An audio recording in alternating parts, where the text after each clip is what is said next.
श्री स्वामी समर्थ. श्री स्वामी समर्थ चरित्र सारामृत अध्याय 18. श्री गणेशाय नमः. स्वामी सुताच्या गादीवरी कोण नेमावा अधिकारी असा प्रश्न सेवेकरी करिता ती समर्थाते. तेव्हा बोलले समर्थ, सेवेकरी असते सांप्रत परी एकी मजला त्यात योग्य कोणी दिसेना.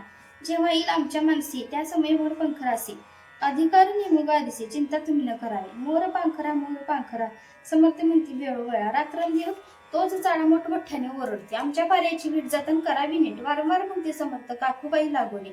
लपून ठेवली विटेसे ती दिले पाहिजे आम्हासे. त्याचा अर्थ कवनासी स्पष्ट काही कळेना.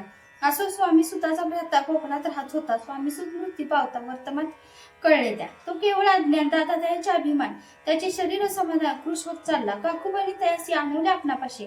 एके दिवशी समर्थाचे दादाप्रती दाखवले. समर्थ बोलले बाईसी 4 वेळा जेवू घ्याल्यासी आरोग्य होईल बाळासी चिंता मनसी करू नको. त्याप्रमाणे बाई करता दादासी आणि आरोग्यता समर्थाची कृपा होता. रोग कोठे राहील. केजगाव मुगला इथं तेथे नानासाहेब भक्त त्यांनी बांधला श्रीचा मठ द्रव्यभूत खर्चिले. श्रीची आज्ञा घेऊन सत्य पादुका स्थापया मठात या करण्या अक्कलकोट येतं दर्शन घेत समर्थांचे. ते म्हणते काकूबाईसी पादुका स्थापन करावयाचे तुम्ही पाठवा दादासे समागमे आमच्या. बाई म्हणे तो अज्ञान तशा शरीरी असमाधान त्याची काळजी घेईल कोण सत्य सांगामच लागी. समर्थ वृत्त ऐकून म्हणते द्यावी पाठवून बाळा हे जरी आज्ञा तरी सांभाळू द्यायचे. समर्थ पुनश्च बाईसी बोलते त्यात तुमचे काय गेले आम्हासी दिसले जे भेले तेच आम्ही करू की. शेवटी मंडळी सांगती दादासी पाठवली केजे प्रति पादुका स्थापन झाल्यावरती दादा आला परतोली. पुढे सेवेकऱ्यांनी सांगती त्यास मुंबईस पाठवती. ब्रह्मचार्याची आज्ञा करते या स्थापा गादीवरी. दादासी करून गोसावी मुंबईची गादी चालवावी. स्वामी सुताची यास द्यावी कपडे जोडी निशाण. ब्रह्मचारी दादाशी उपदेश दिवस निशी गोसावी मुंद गादीसी चालवावे आपण. दादा जरी अज्ञान होता तरी अशा गोष्टी करता नकार म्हणीची सर्वता न रुचित चित्ती त्याची. यापुढे ब्रह्मचार्याची पहिली खटपट करून शेवटी दादासी मुंबईने अक्कलकोटा पाठवले. समर्थाशी समयासी आज्ञा केली भुजंगाशी घेऊन माझ्या पादुकांशी मस्तकी ठेवा दादाच्या. मोर्चे नानू सत्वरी धरा म्हणते त्यावरी आज्ञेप्रमाणे सेवकरी करता जी तैसेची. श्रींच्या पादुकी श्री पडता उपरती झाली त्याच्या सित्ता. हृदय प्रगटला ज्ञान सवता अज्ञान गेले तयाते.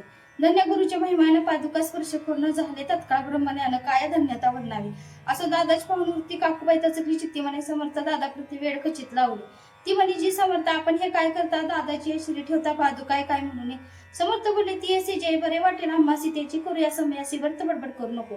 काकूबाई बोले वचन एकासी गोसाई बनवून टाकीला आपण मारून इतकेची पुरे झाले. ऐकून यायच्या वचनाला समर्थाशी क्रोध आला. घाडा म्हणती बाईला घोड्या माझी सत्वर. काकूबाईने आकांत करून मांडीला अनर्थ नाना अपशब्द बोलत बाळपिटीत सुहसते. परी समर्थ त्या समयी इकडे लक्ष तिकडे दिले नाही. दादासी बनवले गोसावी कपनी झोळी अर्पली.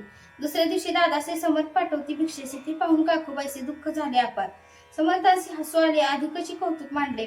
दादाशी जवळ बोलवले. काय सांगितले त्याशी. अनुसया तुझी माता तीच पक्षी भिक्षा माग आता अवश्य म्हणून तत्वता ज्यांनी जवळ पातला. ऐसेबाईंनी पाहुणे क्रोधाविष्ट अंत करणे म्हणे तुझी एक करणे लोक बहुधा कारण. ऐकोनी मातेची उक्ती दादा तीच प्रति बोलते. ऐक सुखे तुझ्या गमती माते आसपासून. पुत्राच्या ऐकोनी वचन उदात झाले तिचे मन. असो दादा गोसाई होऊन स्वामी भजने रंगले. काही दिवस झाल्यावर मग आले मुंबापरी. स्वामी सुद्धाच्या गादीवर बसून संस्था चालवली. इथे श्री स्वामी चरित्र सारामृत नाना प्रकृत कथा सदा प्रेमळ परिसर अष्टमोदशय गोडा श्री रस्तु शुभम भवती.